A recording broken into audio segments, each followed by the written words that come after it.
Now, this is the final question I want to ask you about this, and this sort of relates to Dennis Rodman, because in my mind, he is his own culture.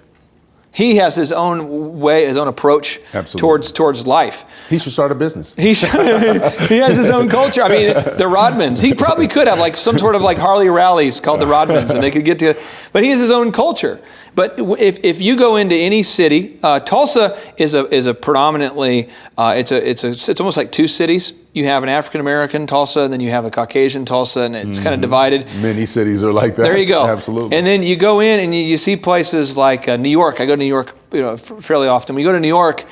All different cultures. Absolutely. In San Antonio, as we get closer to downtown, there's all different cultures.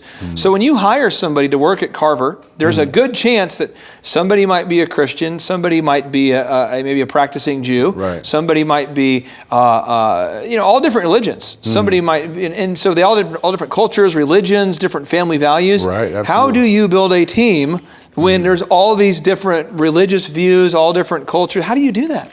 That's a great question. How do you govern a society that has a bunch of different people in it? The same way the United States does.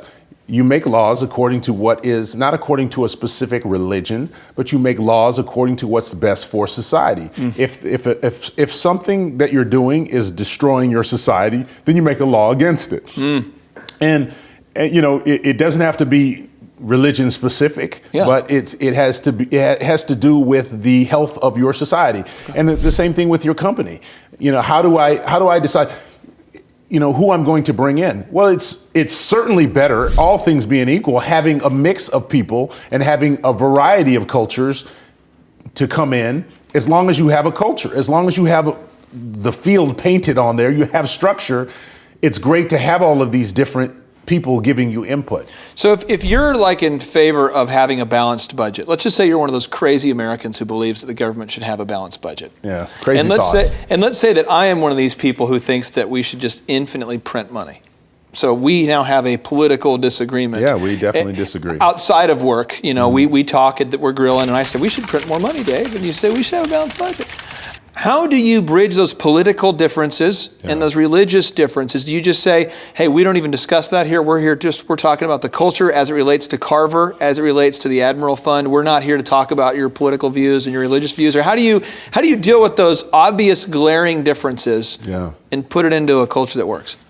I don't think you ignore those things. Oh, you're I think you definitely talk about those things. That's what brings growth. That's what makes our country so special, is that we are a mix of all of these different cultures, all of these different people. And people should be able to express their thoughts, whether it's for something or against something. You should be able to express those things. Now, how it impacts your work is a whole nother story. Now, if you're expressing your thoughts tears down the culture of the company or the country or the organization, then that should not be acceptable. I never feel like suppressing thought is a good thing. I feel like all of our efforts need to go towards making our company successful, our organization successful, our culture successful. I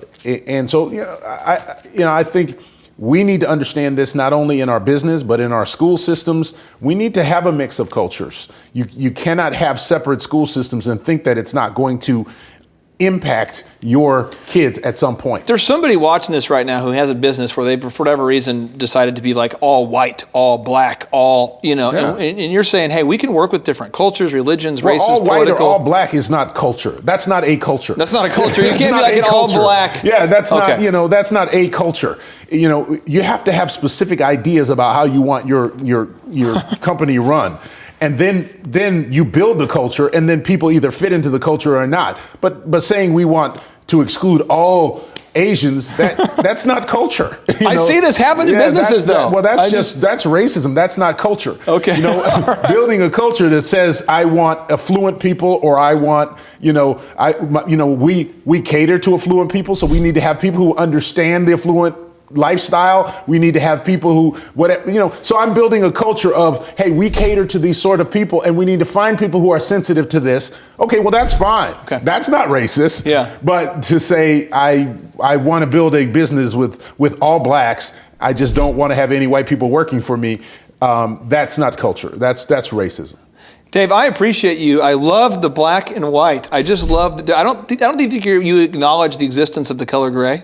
I think you're black and white. I love that. I appreciate your clarity as it relates to building a team here. And thank you so much for your time. Oh, my pleasure. Thanks. Appreciate it. Thanks, Clark.